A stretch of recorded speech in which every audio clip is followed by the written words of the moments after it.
Na semana passada eu não tive a oportunidade de falar de tudo aquilo que queria. Culpa minha, claro. Devia ter se calhar reduzido mais, mas é impossível a certos temas reduzi-los. E quem se lembra daquilo que falámos na semana passada? Os improváveis. Os improváveis. Quantos aqui eram improváveis? Olha, eu era improvável. Comparando-me com aquele que é Senhor e Rei, só pela sua misericórdia. Alguns às vezes comparam-se com outros e as comparações são más. Mas só há um com quem nós nos podemos comparar, é com Deus. Amém? E perante Ele, todos nos ajoelhamos, todos nos humilhamos, todos declaramos que só Ele é o Senhor.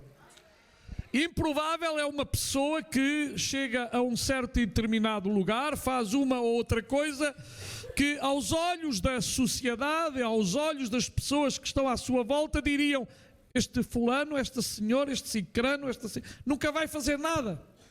Não vai, não pode, não tem capacidade, não tem inteligência, não tem dinheiro, não tem força, não tem tanta coisa. Mas isso é o que o homem diz. Isso é aquilo que a sociedade diz, não é o que Deus diz. Deus diz algo diferente a cada um de nós. E eu quero que tu te valorizes na presença de Deus.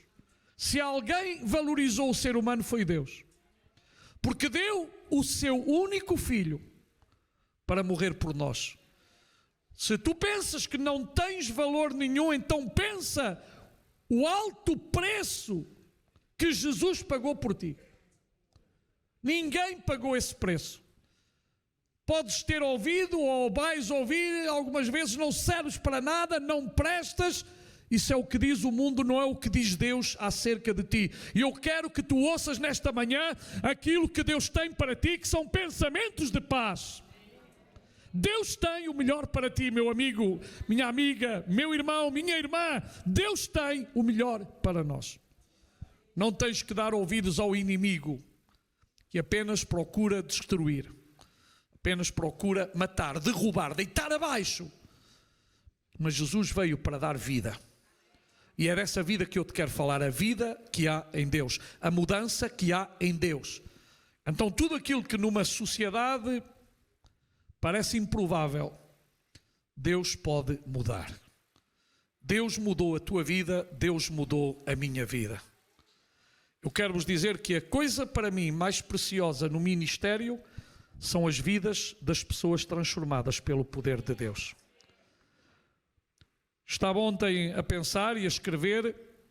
Eu fiz precisamente no mês passado 44 anos a servir a Deus a tempo completo. 44 anos. Olhei para trás e disse: parece que foi ontem. E mais 3 anos nos quais estive a estudar no Instituto, mas estive a servir em várias igrejas também. Então poderia dizer que já servia na minha igreja, mas assim em pleno 47 anos a servir a Deus. Voltaria a fazer o mesmo. Mas o que mais ainda hoje me alegra é ver vidas transformadas pelo poder de Jesus Cristo. Especialmente vidas que a sociedade não dava nada por elas, que a sociedade tinha rótulos, mas que Deus levantou. Que Deus levanta. E se tu nesta manhã estás aqui triste, pensas que não serves para nada, que não tens nenhum valor, eu quero dizer-te que isso é mentira. Para Deus, tu e eu temos valor. Deus valoriza o homem e a mulher como deve ser valorizado. Então não admitas nenhum outro tipo de pensamento que vem à tua vida para te derrotar, para te destruir, para deitar-te abaixo, mas acredita que aquele que começou em ti a boa obra a vai aperfeiçoar até ao dia glorioso da sua vinda em glória. É Deus quem faz a obra quando nós lhe permitimos que Ele faça. E Ele deixou-nos o seu Espírito Santo, que constantemente vive em nós, trabalha em nós, intercede por nós, inspira-nos, recorda-nos a palavra do Senhor. Dê graças a Deus pelo Espírito Santo. Agradeça a Deus. Obrigado, Senhor. porque tu não me deixastes órfão, tu destes-me o teu Espírito Santo. Nós, no domingo passado, falámos de vários personagens bíblicos que, de uma medida ou de uma maneira ou de outra, não teriam, assim por dizer, todas as aptidões, todos os diplomas, tudo aquilo que uma sociedade poderia exigir, mas Deus olhou para eles. Eu quero dizer-te que Deus também olha para ti. Os olhos de Deus estão postos em ti. Não apenas em alguns momentos da semana, não hoje que é domingo, mas cada segundo, cada fração de segundo, os olhos de Deus estão colocados sobre os seus filhos. E eu quero vos dizer mais, nem só sobre os seus filhos, também sobre toda a humanidade. Porque Deus quer que todo o homem, que toda a mulher seja salvo e venha ao conhecimento da verdade, a única verdade que liberta, a única verdade que transforma, a única verdade que levanta o homem e a mulher para verdadeiramente ser alguém nas mãos de Deus. Deus quer usar-te, Deus quer abençoar-te, Deus quer animar-te. Estou a pensar que depois de Saul, o primeiro rei de Israel, e de vários erros crassos, difíceis, que este homem cometeu, e todos nós sabemos que nunca foi da vontade de Deus que Israel tivesse um rei. Nunca foi da vontade de Deus. Durante muitos e muitos anos, Israel nunca teve um rei, porque não precisava de um rei, porque Deus era o único rei. Eu às vezes faço uma comparação com a igreja de hoje. A igreja não precisa de um papa. A igreja não precisa de nenhuma cabeça visível armada em chefe da igreja.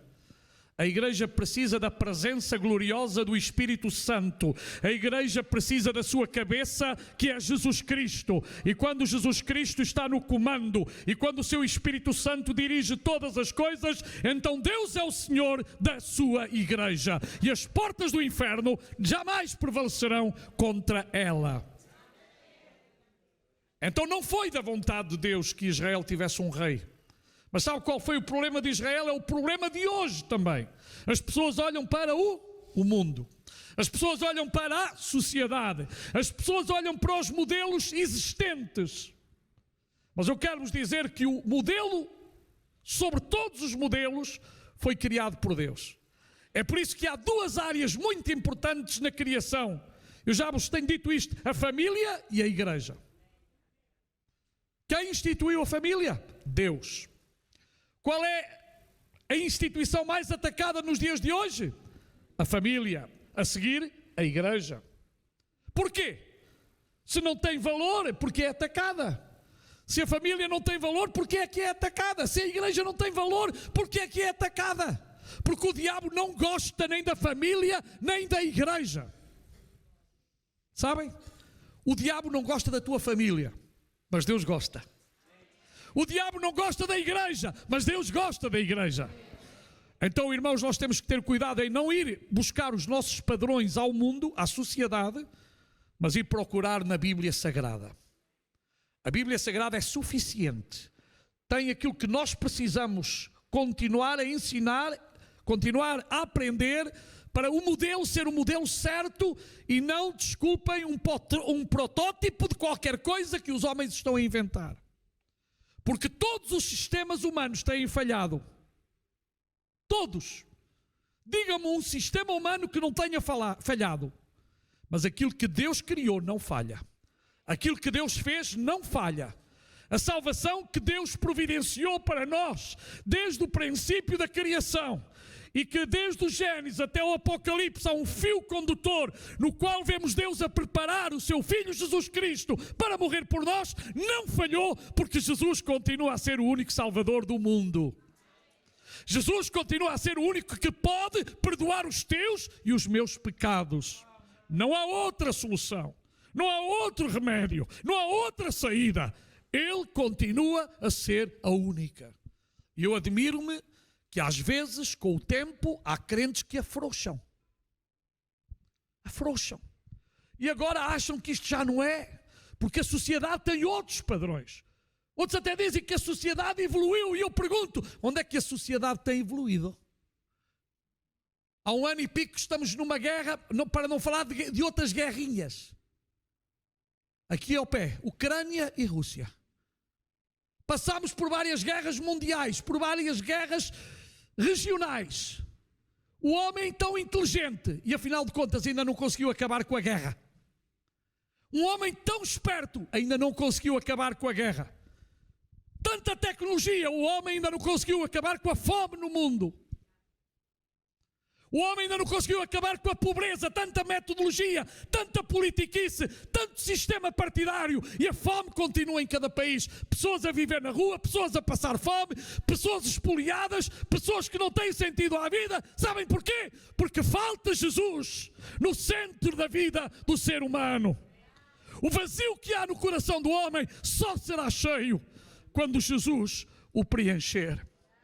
Esta sociedade jamais será justa através de padrões humanos. Jamais. Mas quando o homem se vira para Deus e reconhece que Deus é o único Salvador, a única justiça, então as coisas começam a mudar. O homem só quer destruir aquilo que Deus construiu para nosso bem. Aquilo que Deus tem feito para bem de todos nós. Mas o homem, pensando-se que é melhor do que Deus, está a destruir todos os padrões que Ele estabeleceu.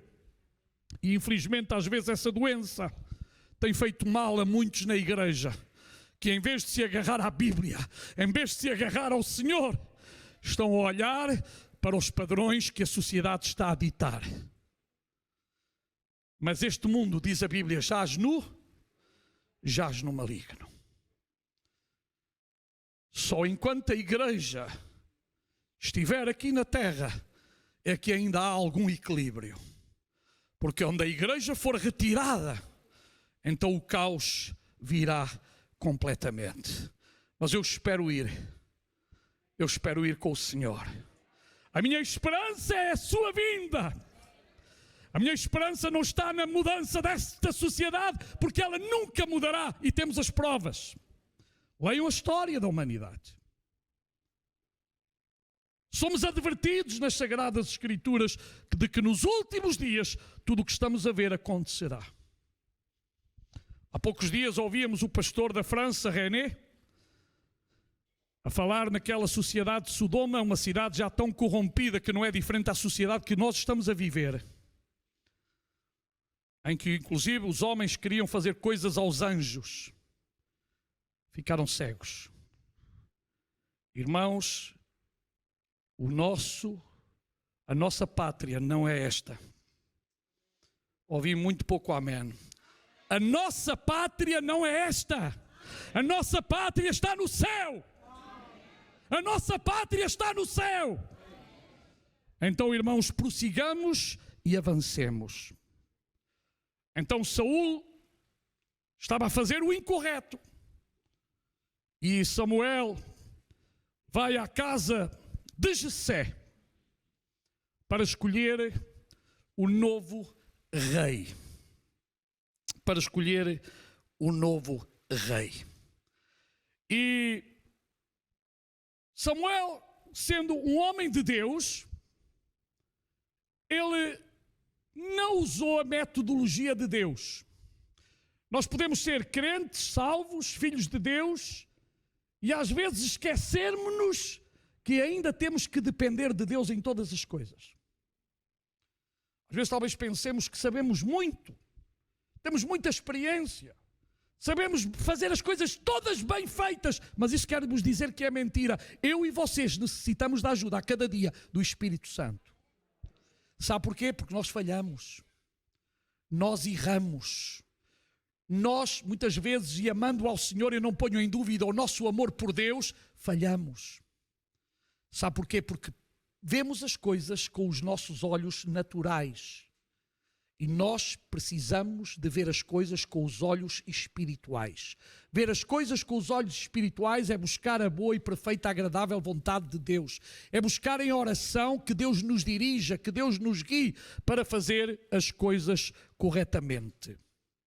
Então, quando Samuel chega à casa de Jessé, este vai à procura do ungido do Senhor, mas ele vai com os olhos naturais. Não consegue discernir quem deveria ser o futuro rei de Israel. Na verdade, ele vê Eliabe e, de acordo com Samuel, Eliabe, o filho mais velho de Jessé, seria o futuro rei de Israel. E ele pode dizer no versículo 6, certamente está perante o Senhor o seu ungido.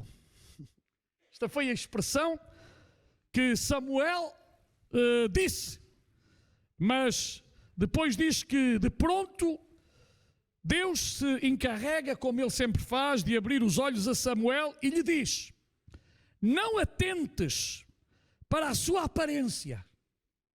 Qual é a nossa... Isto está em 1 de Samuel 16, 6 a 7. Já agora podem abrir as vossas Bíblias, desculpem.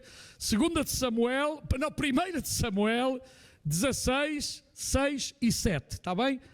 Primeiro livro de Samuel 16, 6 e 7. Então, versículo 7.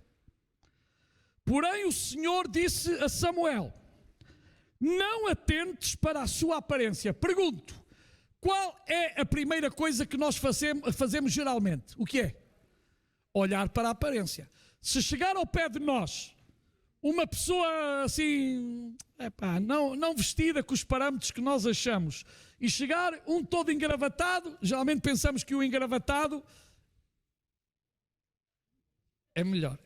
E às vezes o engravatado é o ladrão e é o bandido, está bem?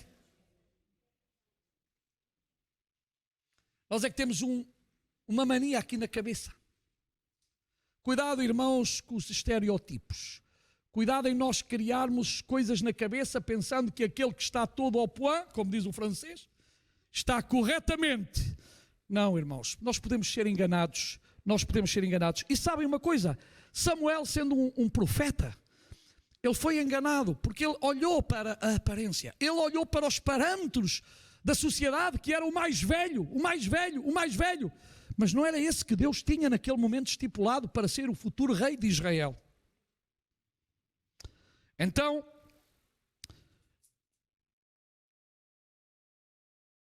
não atentes para a sua aparência, nem para a sua altura.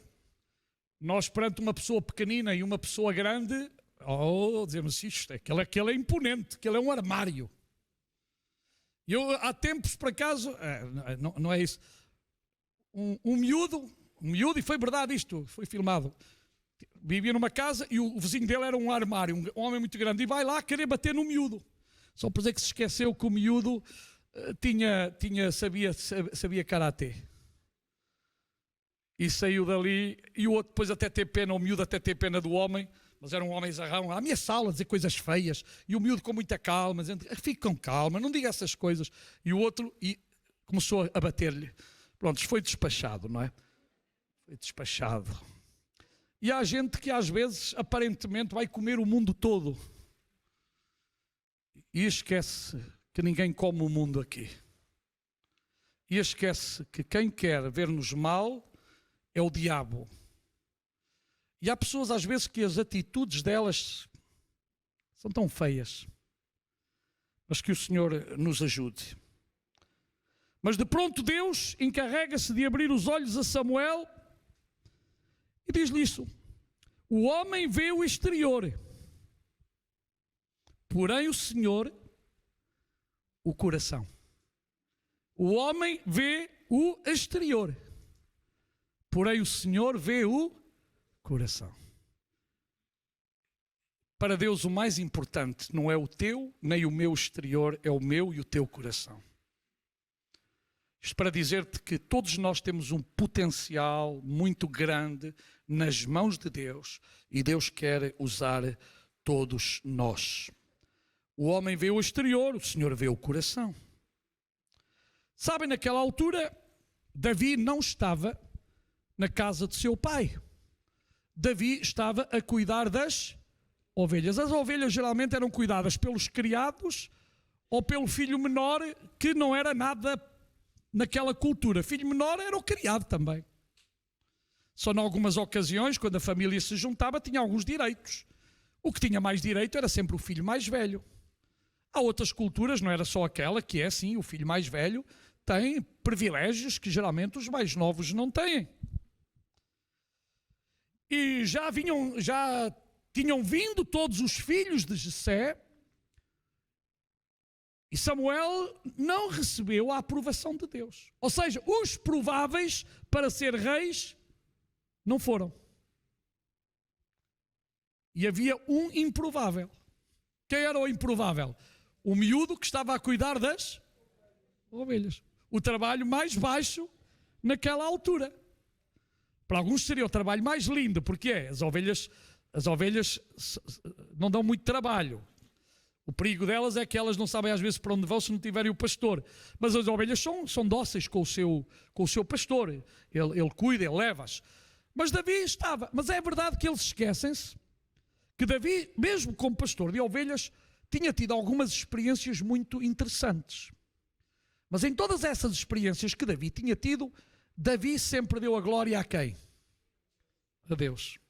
Davi nunca disse, fui eu. Eu matei um urso, eu matei um lobo, eu fiz isto, eu fiz aquilo. Se eu fiz foi porque Deus esteve comigo. E é bom que nós pensemos uma coisa, tudo o que nós fazemos é porque Deus está connosco. E que nunca a sua mão se retire de nós. Porque nós precisamos mesmo da mão de Deus sobre as nossas vidas. Porque é Deus quem nos levanta, é Deus quem nos fortalece, é Deus quem nos cuida, é Deus quem nos abraça, é Deus quem se preocupa contigo, comigo, com cada um de nós. Então saibamos a cada dia dar a glória a Deus. Entreguemos a Deus aquilo que é para Deus. E para Deus é a sua glória. Sabe que Jessé ainda disse, não é preciso chamar Davi, não é preciso. Ele é muito jovem para estar aqui. Isto é coisas de velhos, de experimentados. Isto é coisa para pessoas de experiência. Que ironia pensar assim. Pois exatamente o improvável Davi foi aquele que Deus escolheu. Nem o pai acreditava nele para ser rei. Os seus irmãos também não.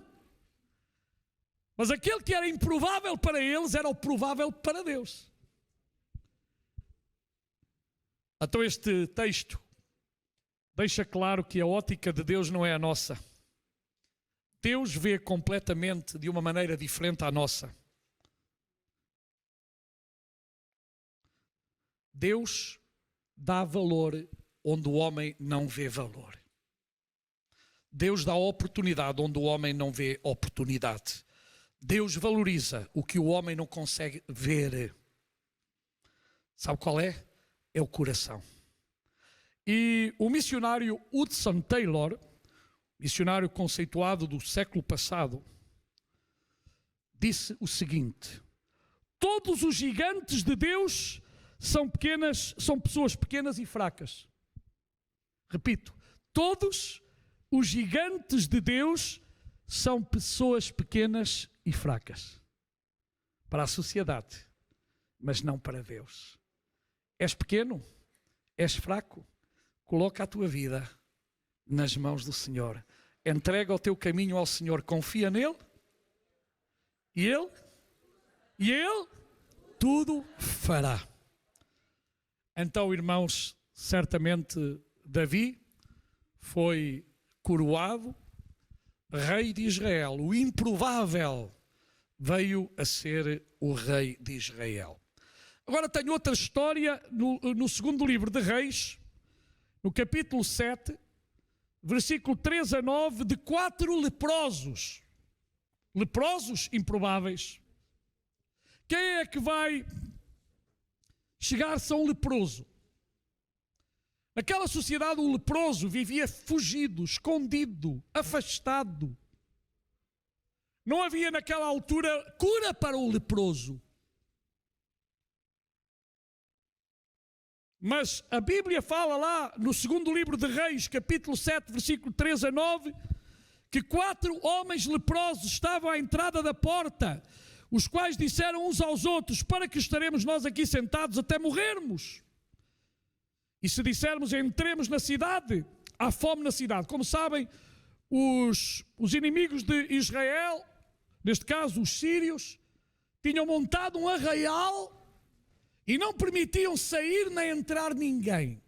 Como é lógico, os leprosos eram os únicos que viviam de muralhas para fora, provavelmente numa gruta, numa cova, em qualquer lugar. O povo de Israel estava literalmente a morrer à fome. Se saíssem, morriam. Estando lá, morriam. Os leprosos também tinham fome e disseram: vamos para a porta da cidade a ver se alguém nos abre a porta. Era improvável. Mas quando estavam na porta, os improváveis disseram: vamos até o arraial dos nossos inimigos. Porque se ficarmos na porta, morremos. Se formos para dentro da cidade, morremos que não há comida. Então mais vale, olha, o que façamos, vamos morrer, vamos fazer uma experiência. E foram para o arraial. Sabe o que é que aconteceu no arraial? O arraial estava vazio. Os israelitas pensavam que os inimigos estavam lá fora e lá só estavam as tendas, a comida, os bens e tudo. Eles tinham fugido porque Deus os tinha debandado. E os leprosos foram, ao princípio viram tanta comida, começaram a ver ouro, prata, alguns esconderam: epá, vamos esconder aqui algum ouro, alguma prata, tapar. Mas depois disseram: epá, é mau isto. Então nós temos aqui comida, nós temos tudo, e eles lá dentro estão, o nosso povo está a morrer de fome. E eles até podiam dizer: então, mas eles é que nos puseram fora. Eles nem sequer merecem ajuda. Então nós agora vamos ajudar o nosso povo que não quis saber de nada, que nos desprezou, que nos mandou para o deserto, para fora, para não estarmos aqui. Mas eles disseram: não é bom que a gente tenha tudo isto e não avise os nossos irmãos. E resolveram ir, e a solução veio: havia comida abundante. Os improváveis, ninguém iria imaginar que 4 leprosos iam ajudar uma cidade. Deus sempre usa improváveis e coisas improváveis para trazer bênção a cada um de nós. Olhe, quando estou a pensar, eu falei o outro dia, quando Elias, que foi tão usado por Deus, fugiu 40 dias, 40 noites. A rainha Jezabel queria matá-lo. Lembra-se? Ele tinha visto um avivamento, uma coisa tremenda da parte do Senhor, mas teve medo. Alguns não querem dizer este nome. Ele passou por uma depressão.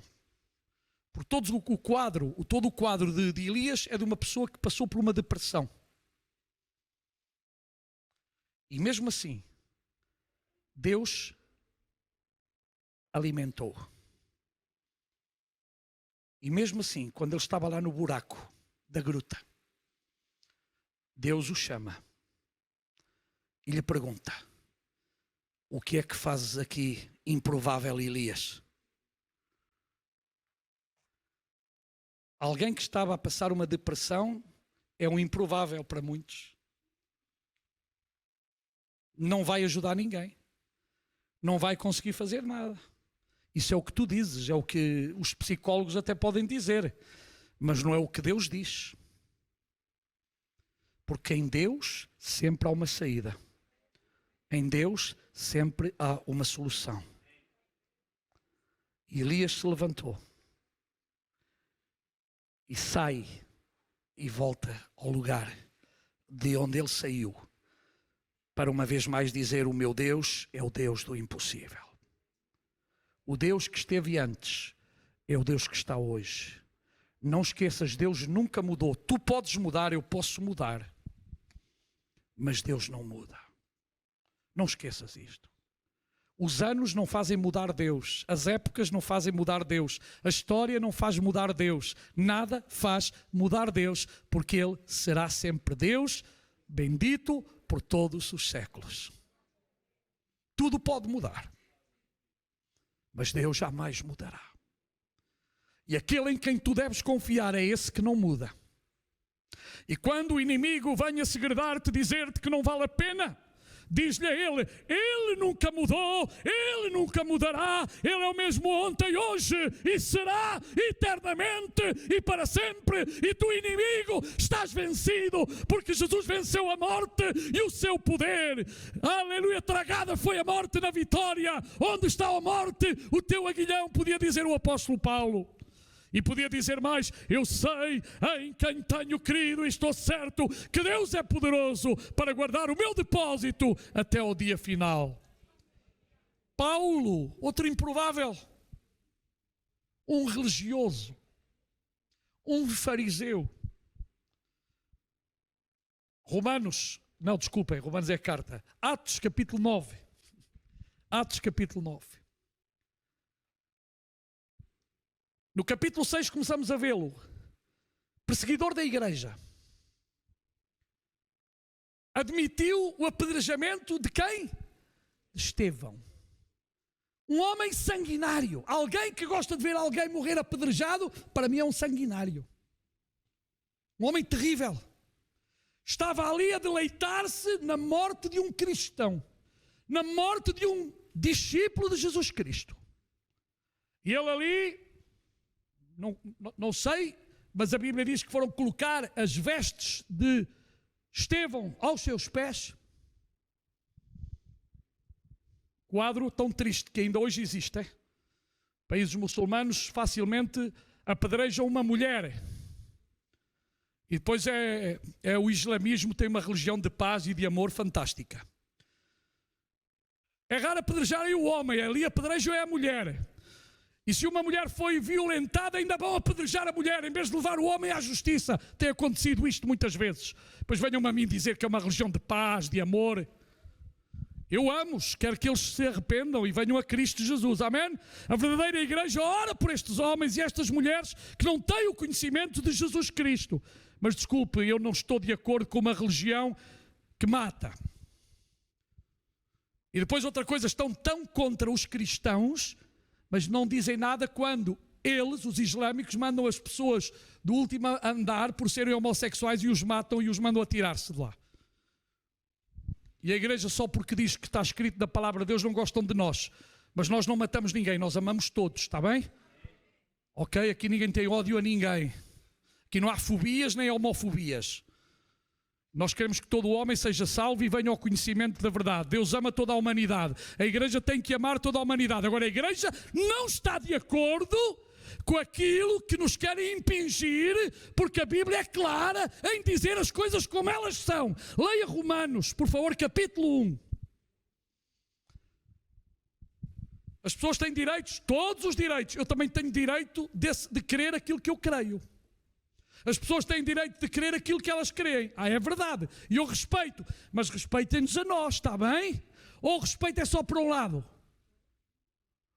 O respeito não é só para um lado. O respeito é para os dois lados. Eu não desejo mal, não desejo morte, não desejo mal a ninguém, nem aos meus inimigos. Nós oramos uns pelos outros e oramos até por aqueles que não gostamos deles. Oramos para que eles tenham um encontro com Cristo. E Deus tem poder para fazer milagres na vida do ser humano, porque Ele fez um milagre na nossa vida, amém? Então Saulo de Tarso, um homem cruel, um homem mau, era mau.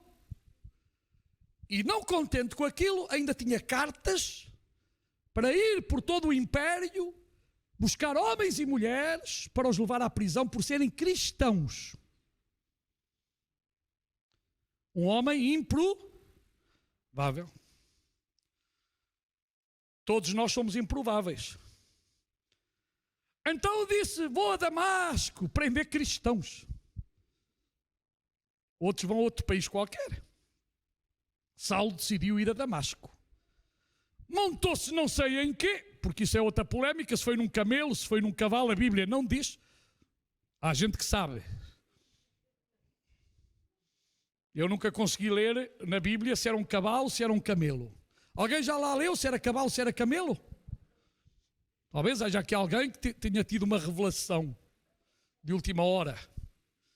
Nem estou preocupado se era um cavalo, se era um camelo. Há tanta coisa que você não se devia estar preocupado. Você deve estar preocupado é com a sua vida espiritual, está bem? Não se preocupe se numa cabeça de alfinete cabem lá 100 anjos. Eu não sei quantos é que cabem, nem discuto isso. Mas já houve quem discutisse a nível mundial e perderam uma guerra por causa dessa brincadeira. Puseram-se lá a discutir quantos anjos cabiam numa cabeça de alfinete. Há coisas muito mais importantes que fazer do que estar a discutir essas teorias. É por isso, irmãos, que hoje está-se a dar valor às coisas em vez de dar valor ao Senhor das coisas. Eu estou muito preocupado porque nós estamos a viver numa sociedade que dá valor às coisas. Há pessoas que são ensinadas em algumas igrejas a valorizar as coisas. Nós não temos que valorizar objetos. Nós temos que dar toda a honra, todo o louvor à pessoa bendita de Jesus Cristo, porque Deus é Espírito e importa que os verdadeiros adoradores lhe adorem em Espírito e em verdade e não através de objetos. Irmãos, o crescimento do objeto na liturgia de muitas igrejas cresceu de uma maneira avassaladora. Isso está errado. Porque a única pessoa importante aqui dentro é Jesus Cristo, no sentido do centro das coisas. Todos nós somos importantes, mas o mais importante aqui é Jesus Cristo. Está a entender o que eu estou a dizer? Por favor, irmãos, cuidado, cuidado, não façam de objetos coisas santas. Não valorizem objetos. Pratos são pratos. Bugigangas são bugigangas. Deus é Deus. É por isso que em alguns lugares há o sal, a farinha para entreter, a vassoura. Eu que sei, tanta coisa. Eu é que fico abismado com aquilo que eu vejo. E com isso estão a desvalorizar a pessoa de Jesus Cristo. Lembram-se? Elias, perante os profetas de Baal. Baal era uma religião já bem estabelecida naqueles dias, porque a rainha, ela ajudava aquele culto diabólico. E hoje há aí tanto culto diabólico a crescer. E parece que esses sim têm direito de subsistir, mas a igreja parece que não é simpática. Eu entendo porque a igreja não é simpática, porque a igreja prega a verdade. A igreja prega acerca do único que ressuscitou dentre os mortos, e esse é Jesus Cristo, em quem a nossa fé está fundamentada. Ele não está morto, ressuscitou, aleluia. Então a igreja tem que continuar a proclamar a ressurreição de Jesus Cristo. Vivo está, vivo está, vivo está, o nosso Senhor está vivo, aleluia. O do mundo está morto. O do mundo não pode fazer nada pelo homem, mas o nosso pode. E nós podemos dizer, como diz na Bíblia, posso todas as coisas. Em quem? Em Cristo. Diga comigo, posso todas as coisas em Cristo que quê? Me fortalece. Você pode. Ah, pastor, eu não posso. Mentira, a Bíblia diz que você pode. Como é que me está a dizer que não pode? Você está acima da Bíblia? Não. Se a Bíblia diz que você pode, pode. O amém muito fraquinho. Quando a Bíblia diz que pode, pode mesmo. Diga agora uma vez mais. Posso todas as coisas em Cristo que me... Pode ou não pode? Pode ou não pode? O inimigo diz-lhe que não. Mas Deus diz-lhe que sim, e o inimigo está vencido, está derrotado, e um dia será aniquilado totalmente. Agora cuidado com aqueles que já estão a amarrar. Você expulsa em nome do Senhor. Aleluia. Então Saulo de Tarso, montado não sei se num burro, num camelo, que eu não vou discutir, tem uma visão. Saulo, e uma voz que se ouve. Agora é assim, há uma diferença em alguns versículos. Uns dizem que ouviram um barulho e não ouviram a voz naquilo que estava a dizer, mas é assim, alguma coisa aconteceu. Saulo caiu da cavalgadura, caiu para o chão, ouviu uma voz do céu que lhe disse: Saulo, Saulo, por que é que me persegues? Você já viu o grande amor de Deus, que a um improvável lhe dá uma oportunidade? Se ele deu uma oportunidade a um inimigo da fé, a um inimigo dos seus discípulos, ele vai dar uma oportunidade a qualquer homem e a qualquer mulher, em qualquer época, em qualquer ocasião. E Saulo aí foi suficientemente humilde para reconhecer que o seu caminho era um caminho mau. E pergunta ao Senhor: Senhor, que queres que eu faça? E vocês sabem que aconteceu, ele ficou cego. Deus fala a um homem que conhecia muito bem quem ele era, e ao princípio o homem disse a Deus, isto agora desculpe eu estar a parafrasear, mas Deus, mandas-me ter com esse homem, não sabes quem esse homem é? É um inimigo do teu povo. Já agora para ver os conhecimentos bíblicos, como é que se chamava esse homem? Ananias. E o Ananias foi buscá-lo. Lhe chama irmão Saulo. E a vida de Saulo foi transformada. Saulo foi batizado. Saíram-lhe as escamas depois. Saulo foi batizado em água, batizado com o Espírito Santo. E a partir daí, o improvável foi transformado no maior provável da história do cristianismo. Porque aquele trabalho que ele fez em ir pelo mundo conhecido de então, fundar igrejas, abrir trabalhos, pregar o Evangelho, curar enfermos, libertar os oprimidos do diabo, foi um ministério tão grande, tão tremendo, irmãos. E sabe que nós no nosso meio temos histórias até de pastores. Há um pastor que conta a história que entrava na igreja, enquanto as irmãs estavam assim com os bracinhos no ar, ele ia roubando as carteiras. Hoje é pastor, o Senhor salvou. Ele na altura estava no mundo da droga, então lá na cidade dele, que é aqui perto, Setúbal, ele ia à igreja, por isso eu digo às irmãs, ponham a carteira nos pés, está bem? Nos pés na frente. Esta casa está aberta a toda a gente. Amém? Mas ele foi salvo. Nós temos outro pastor que ia apedrejar os missionários, pastor Juvenal Clemente. Na Covilhã estava o casal de doutores Bauker, começaram as igrejas, Covilhã, Castelo Branco, aquela zona toda, ia apedrejar e fazer barulho e tudo isso. Hoje ele está já com 70 e quase 80 anos talvez. Irmãos, servo de Deus. Em Évora, em 1931, quando foi iniciada a primeira igreja, havia uns quantos jovens que iam para lá gozar, fazer barulho. O Senhor salvou-os a todos e vieram a ser os primeiros pastores. Consagrados uns em 38, 39. É assim o que Deus... Os improváveis. Deus faz coisas grandes, irmãos. Deus faz coisas grandes com os improváveis. Depois, cada um dos discípulos de Jesus. Vocês acham que os discípulos de Jesus eram prováveis?